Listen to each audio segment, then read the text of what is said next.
But generally speaking of all humankind, it's true of a few things. Let's break it down. Number one, you are here to love God, right? Matthew 22, Jesus would say, love the Lord your God with all your heart, your soul, and your mind, right? That's all worship. When you are loving God, when you are doing your intended purpose, that is worship. Worship is so much more than just singing, whether it's big or small things. When you are doing what you were created to do, that is worship unto the Lord. And as I mentioned a moment ago, it is good. So secondly, you're called to love God, but secondly, you're called to love people. Your purpose is to love people. You were created for community, so to speak.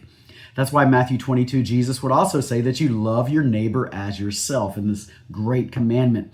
God calls us into relationship, not isolation, and it's very difficult, if not impossible, to find your purpose outside of community. I would say the same thing about joy, as we've been talking about that in our church. It's very hard to find joy outside of community as well, and maybe we'll talk about that a little bit this coming Sunday.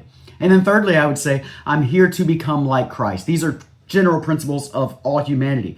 We are here to love God, we're here to love each other, and we're here to become like Christ. Romans 8 would say that we are here to be conformed to the image of his Son.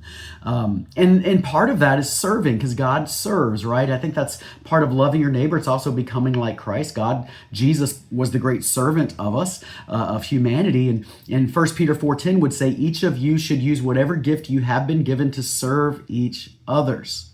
So we got to recognize that God has created us with these general principles.